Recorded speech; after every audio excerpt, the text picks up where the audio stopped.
Baik saudara-saudara sekalian, ada satu konsep lagi terkait dengan masalah equilibrium, yaitu apa yang disebut dengan multiplier. Ya.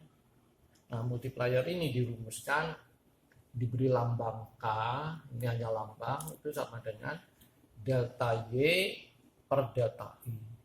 Artinya bahwa karena ada tambahan I ini menyebabkan timbulnya tambahan Y. Nah, mengapa delta Y ini? Karena tambahan ini. Misalnya saja, kalau yang equilibrium pertama sudah kita hitung, Y equilibriumnya sama dengan 50. Kemudian ada tambahan lagi I 2. Nah, berapa Y equilibrium yang baru ini? Nah, ini yang disebut konsep multiplier. Nah, ini bisa ada dua cara. Cara yang pertama, jadi seperti equilibrium menghitungnya hanya ada tambahan Y sama dengan C plus I, ada tambahan delta I.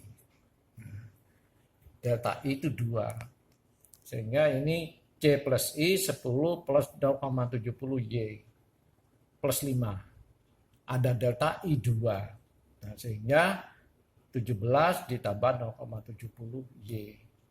Ya, menghitung seperti biasanya, akhirnya diketahui Y equilibriumnya itu sama dengan 17 dibagi 0,30 atau 170 dibagi 3. Y equilibrium yang baru setelah ada tambahan investasi itu menjadi 56,6. Nah, ada juga perhitungan dari multiplier itu, ini dirumuskan delta Y sama dengan 1/1 min MPC kali delta I. Ya.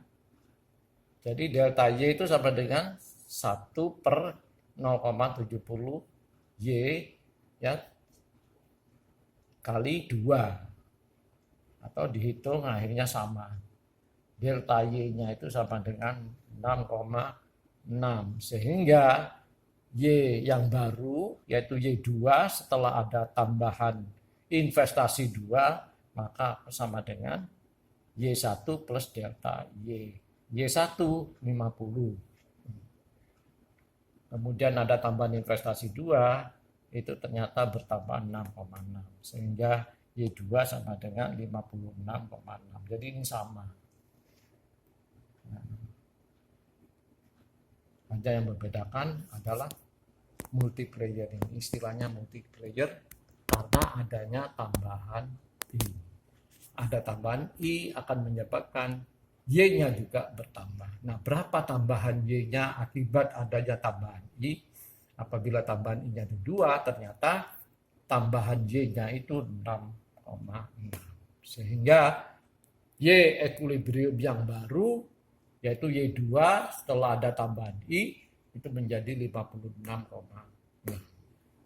Jadi demikian kelanjutan dari konsep equilibrium.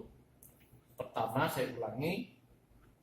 Pertama, YBP yaitu Y sama dengan C di mana S-nya sama dengan 0. Itu yang pertama. Kemudian yang kedua, Y equilibrium yaitu ternyata dihitung bisa terjadi apabila investasi sama dengan saving. Nah, ternyata ini ada kasus bisa I-nya lebih besar dari S atau S-nya lebih besar dari I.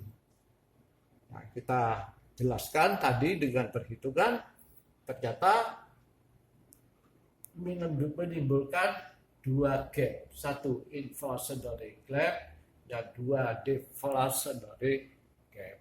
Dan yang terakhir konsep multiplier itu. Artinya kelipatan.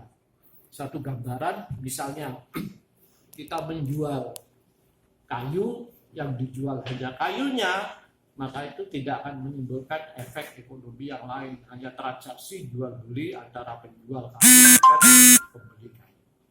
Lain halnya kalau misalnya tukang kayu tadi itu membuat mebeler, Jadi yang dijual itu bukan kayunya, tapi mebelernya. Nah, mebeler ini menimbulkan efek ekonomi yang lain. Karena mebeler yang kita jual itu pasti membutuhkan proses lagi. Satu, membutuhkan spons atau Oscar, membutuhkan paku, membutuhkan cat, atau membutuhkan pelitur kalau di pelitur.